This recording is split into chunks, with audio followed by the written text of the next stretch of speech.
Jimbo's Single Malt AG Recipe. Moonshine Life Group. By J.B. Wagonmaker. The recipe is tailored for a 15.5-gallon keg with the top cut out, 15.5 grams pot still and a couple 18-plus-gallon fermenters.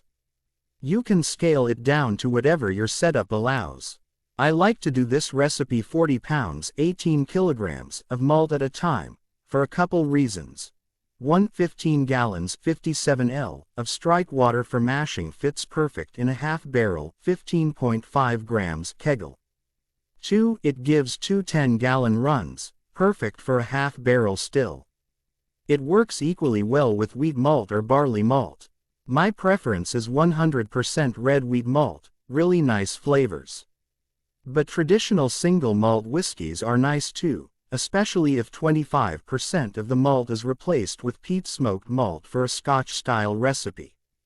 Beechwood and cherrywood smoked malts are also available at some homebrew shops and online. They are nice but very strong, use sparingly. Ingredients: 23 gallons water 87 L, 4 teaspoons gypsum, 40 pounds 18 kilograms milled wheat or barley malt. Mashing and fermenting. Bring 15 gallons of the water and gypsum to 160 degrees Fahrenheit 71 C strike temp. Put 20 pounds 9 kilograms milled malt in each of two 20-gallon 75 L fermenters, or all 40 pounds in a bigger barrel if you have a 30-plus-gallon 113 L barrel. Stir in half the water into each fermenter, 7.5 grams. 33 L temp should settle at 148 F 64 C. Put the lids loosely on, and wrap the barrels up tight in blankets to hold the mash temp. Stir every 15 to 30 minutes. After a couple hours remove the blankets and point a fan at the barrels, it helps cool them much faster to pitch temp. When the temp is below 80 F 27 C, add 4 more gallons 15 L water per barrel, 8 grams total, and take a large spoon or mash paddle and whip the mash up to a froth to aerate it well. Pitch your favorite yeast. Ferment on the grain. I use USO 5 ale yeast. Its high attenuation ferments out dry and tastes great. Be careful with temp. Ale yeasts are best at 68 F. Bakers at 80 F. Use 2 packets per barrel, 4 packets total, or 1 packet per 5 gallons. Distilling. After it's done fermenting, 1–2 weeks depending on temp.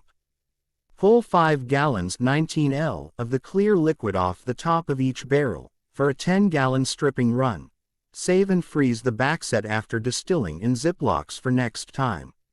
Squeeze 5 more gallons each from the goo in each barrel and let it sit and clear overnight, to run another 10-gallon wash the next day.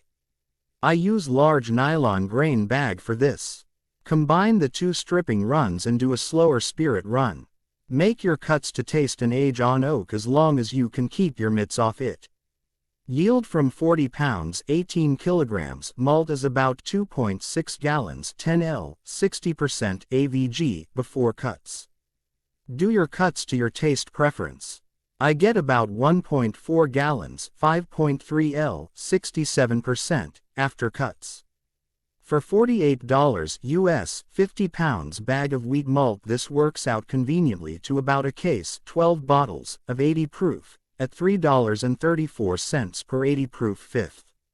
For barley 20% lower cost. Edit. If you want to scale this down, use 2 pounds malt per gallon water. That's typical, and you don't need to separate the 2 water additions like above. I did that to fit a 15 gallons cooker and 40 pounds malt bill. Convenient for those of us using kegs for cookers and stills. Also, the mash water addition calculation is easy this way. If your grain is 70 F, then the strike water needs to be 156 to hit a mash temp of 148 for 2 pounds per gallon mash. Doesn't matter if you do 5 pounds, 20 or 200. Enjoy Moonshine Life recipes.